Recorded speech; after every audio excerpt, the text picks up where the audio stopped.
பீகார் சட்டமன்ற தேர்தல் சிறப்பு நேரலை நிகழ்ச்சிக்கு உங்களை வரவேற்பதில் மகிழ்ச்சி. இந்தியாவை எதிர்பாராத ஒரு வெற்றியை பாஜக பெற்றிருக்கிறது. 190 தொகுதிகளில் பெரிய வெற்றி அடைந்திருக்கிறது பாஜக. இந்த வெற்றின்னு சொல்லலாமான்னா சுற்றுகள் இன்னும் அதிகமாகவே இருந்தாலும் கூட கேப் ரொம்ப பெரிய லெவலில் இருக்கு ரெண்டு கூட்டணிகளுக்கு இடையிலானது. ராஜீவ்காந்தி, இந்த ரொம்ப முக்கியமான ஒரு எலமெண்ட், பீகார் தேர்தல் முடிவுகள் தமிழ்நாட்டில் அதிமுக பாஜக கூட்டணிக்கு ஒரு பெரிய நம்பிக்கையை கொடுத்துருக்கு. நீங்க இந்த எஸ்ஐஆரை திரும்ப எவ்வளவு நாளைக்கு சொல்ல முடியும்னு தெரியல. ஒருவேளை இந்த எஸ்ஐஆரையும் 2026 தேர்தல் முடிவுகளுக்காக காத்திருக்கிறதா திமுக? இல்ல, இந்த எஸ்ஐஆரை தமிழ்நாட்டில் நாங்கள் உறுதியாக சட்டப்படி நடத்துவதற்கு எல்லா வேலையும் பண்ணிடுவோம். எங்களுடைய கட்டமைப்பு வலுவா இருக்கு. கடந்த 2 ஆண்டுகளாக நாங்கள் அதை வாக்குச்சாவடி ரீதியாகவே சென்று எங்களுடைய மாண்புமிகு முதலமைச்சர் எங்கள் கழகத்தலை உத்தரவோடு திராவிட முன்னேற்ற கழகத்தை தொண்டர்கள் தோழர்கள் உள்ள களத்தில் இருக்காங்க. நாங்கள் எதிர்கொண்டுருவோம். ஒருபோதும் பீகார் தேர்தல் எங்களை உறுதியாக பாதிக்காது. இதுக்கு அதுக்கு சம்மந்தம் இல்லை. ஆனால் எனக்கு என்ன ஆச்சரியம்னா, நான் 243 தொகுதியும் பாஜக தான் ஜெயிக்கணும்னு நினைச்சேன். அதில் எப்படி ஒரு 40 தொகுதி தப்பிச்சுன்னு தெரியல.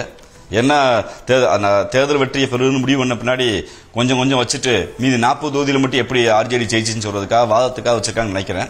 தேர்தல் முடிவு வரட்டும். இது முழுக்க நான் மிக உறுதியாக இருக்கிறேன். இது பாஜக மற்றும் தேர்தல் ஆணையத்தால் திருடப்பட்ட பறிக்கப்பட்ட ஜனநாயக விரோத வெற்றி தானே ஒழிய இது ஒருபோதும் தமிழ்நாட்டில் நடைபெறாது. தமிழ்நாடு என்பது எப்போதுமே யுத்தம் செய்து பல திணிச்சா கூட அதை எதிர்த்து மீண்டிருக்கிற மண். அதற்கான களத்தை நாங்கள் தயார் செய்து வைத்திருக்கிறோம். மக்கள் மன்றத்தில் மிக தெளிவாக இருக்கும். ஒருபோதும் இங்கே பாதிக்காது. நாங்கள் அதாவது எதை கேட்டு ஓட்டு கேட்பாரு இங்கே எடப்பாடி பழனிசாமி? நாங்கள் மதச்சார்பான மக்களுக்கு நல்லது செஞ்சங்க, 3 வேளாண் சட்டத்தை நான் எடுத்தங்க அப்படி ஓட்டு கேட்பாரா? இல்லை நரேந்திர மோடி எதை கேட்டு ஓட்டு கேட்பாரு? பீகாருக்கு 5 லட்சம் கோடியை கொட்டி கொடுத்துருக்காங்க, யூபிக்கு 10 லட்சம் கோடியை கொட்டி கொடுத்துருக்காங்க, இங்கே நீங்கள் வரி கட்டின பணத்தில் உங்களுக்கு வெறும் 50,000 கோடி கூட கொடுக்கலைங்க, இந்த நிதியை கொடுக்கல, எதை சொல்லி ஓட்டு கேட்பாங்க? எந்த முகத்தை வச்சுட்டு இங்கே மோடி எடப்பாடி தெருக்கில் வருவாங்கன்னு தெரியும். நாங்கள் அதை பார்த்துப்போம். ஆனால் நடைமுறை சிக்கலாக ஜனநாயக விரோதமாக இந்த கிரவுண்ட் பிளே லெவல் ஒன்றா இருக்கணும். போட்டியாளர்கள் 2 பேரும் ஒன்றாக இருக்கணும். அதை விட்டுட்டு எனக்கு ஓட்டு போற மக்களை அப்புறப்படுத்தி தூக்கி எறிஞ்சிருவேங்கிற அந்த ஜனநாயக விரோதத்தை பாஜகவுடைய ஏஜெண்டாக இருந்து இந்திய தேர்தல் ஆணையம் மேற்கொண்டதால் இது முழுக்க இந்திய தேர்தல் ஆணையத்தை சதிக்கு கிடைத்த வெற்றி தான். 243 தொகுதியிலையும் பாஜக வெள்ளன்னு அதான் யதார்த்தம். ஆனா என்னன்னா ஒரு 30-40 தொகுதியை இங்க பாத்தீங்களா, அப்ப இங்கெல்லாம் நடக்கலையான்னு சொல்வதற்காக வைத்திருக்கார்கள் என்பதுதான் என்னுடைய வாதம். இல்ல, பீகார் தேர்தலில் கூட திமுகவை பத்தி தான் போய் பிரதமர் மோடி பேசிட்டு இருந்த காட்சிகளை பார்க்க முடிஞ்சது. ஒருவேளை நீங்க பீகாரிகளை தரக்குறைவா நடத்தினதுதான் பீகார்ல தேஜஸ்வி யாதவ் ஆட்சியை கைப்பற்ற முடியாமல் போனதுக்கான காரணமா ராஜு? பீகார் தேர்தல் கூட திமுக பத்தி பேசல. பீகார் தேர்தல் கூட தான் எப்போதுமே வெறுப்பின் உச்சத்தில் வெறுப்பு நாக்குக்கு சொந்தக்காரர், வெறுப்பின் மூலியமா தான் இந்தியாவுடைய பிரதமர் பதவியை பெற்றேன், வேற்றுமை ஒற்றுமை எங்கள் நாட்டுடைய இந்த நம்பிக்கையை தன் வெறுப்பு நாக்குகளால் வெறுப்பு பேச்சுகளால் முறியடித்திருக்கிறேன் என்று சாதித்து காட்டியிருக்கிற லாஃபுல் ரவுடியாக இந்த வார்த்தையை பயன்படுத்துறேன். சட்டப்படி தேர்ந்தெடுக்கப்பட்ட ஒரு சண்டித்தனம் படுகிற பிரதமராக இந்த நாட்டு பிரதமர் இருந்தார். போய் தேர்தல் நேரங்களில் தேர்தல் பிரச்சாரத்தில் வெறுப்பு பிரச்சாரம் மேற்கொள்ளக்கூடாதுன்னு இந்த நாட்டுடைய தேர்தல் விதி. ஒரு மதத்துக்கு எதிராகவோ சமூகத்துக்கு எதிராகவோ மாநிலத்துக்கு எதிராகவோ மொழிக்கு எதிராகவோ. ஆனால் ஒரு தந்த சட்டத்தெல்லாம் தூக்கி காலில் போட்டு மிதிச்சுட்டு தான் ஒரு வெறுப்பு பட்சத்தில் உச்சம் கொண்டவர் என்பதை மீண்டும் நரேந்திர மோடி செய்து கொண்டே காமித்தார். இங்கு இருக்கிற சாதாரண கூலி தொழிலாளர்களாக தமிழ்நாட்டுக்கு வந்தால் பிழைத்துக் கொள்ளலாம், தங்கள் வாழ்க்கை நன்றாக இருக்கும் என்று நம்பி வந்திருக்கிற அந்த தொழிலாளர்களுக்கு தெரியும் தமிழ்நாட்டில் எப்படி இருக்குது என்று. உங்களால் ஒரு ஆதாரம் காட்ட முடியுமா? நாங்கள் இந்தியை திணிக்காது என்று சொன்னோம்.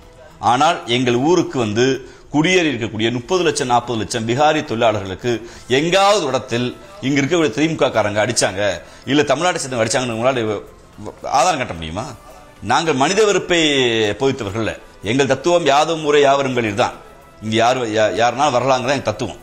அந்த மக்கள் இங்க இன்னும் நிம்மதியாக வாழ்றாங்க. ஒரு வெறுப்பு பிரச்சாரத்தை எப்படி குஜராத்தில் ஒரு மதப்படுகொலை நடத்தி வென்றாரோ அதே போல் வெறுப்பு பிரச்சாரத்தை செய்து நரேந்திர மோடி என்கிற சட்டப்படி தேர்ந்தெடுக்கப்பட்ட சட்டாம்பளைத்தனம் செய்கிற லாஃபுல் ரவுடியாக வழங்குகிற நாட்டு பிரதமர் அவர்கள் வென்றிருக்கிறார். ராஜுவோட கவனத்திற்கு எடுத்துட்டு வர வெறுப்பு பிரச்சாரம் சொல்றீங்க. நீங்க பீகாரிகளை பேசாததா? எவ்வளவு மோசமா தரக்குறைவா உங்களோட அமைச்சர்கள் உங்களோட எம்பி என்ன சொல்றீங்க? கோமுத்ரா ஸ்டேட் எங்க யார் பேசுறாங்க? வட மாநிலங்கள்லாம் கோமுத்ரா ஹிந்தி பேசுறவங்க கோமுத்ரா ஸ்டேட் எங்க யார் பேசுறாங்க? அப்படி அதாவது நான் உங்களுக்கு டீடைல் டேட்டா கையில வச்சிருக்கேன். கோமுத்ரா ஸ்டேட் உங்களோட எம்பி செந்தில்குமார் சொல்லியிருக்காரு. உங்களோட எம்பி செந்தில்குமார் சொல்லி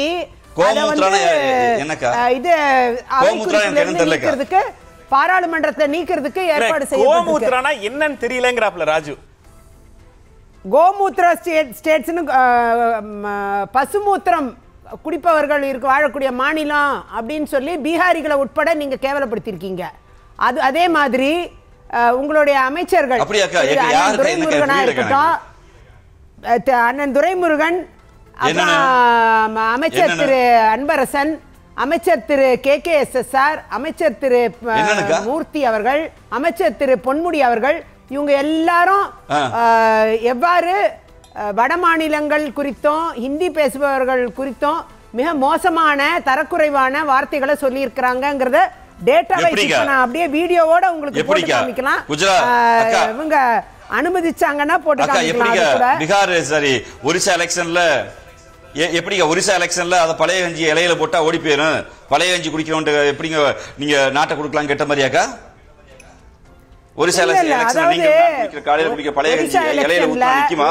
அப்ப அப்படியாக்கா அவர் வந்து பாண்டியன் நேரடியா வந்து நவீன் பட்நாயக்கோட இணைந்து தேர்தலை சந்திக்க ரெடி ஆயிட்டாரு. அதோட தான் அவங்க வந்து ஒரிசா மக்களே ஆள வேண்டும்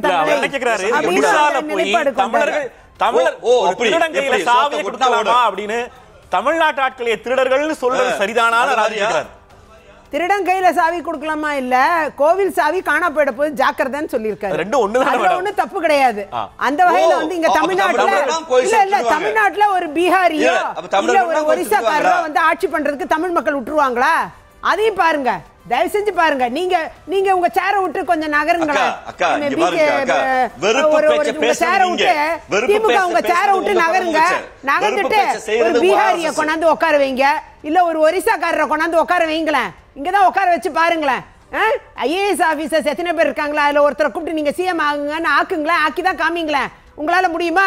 ஆக்க முடியாதுல்ல.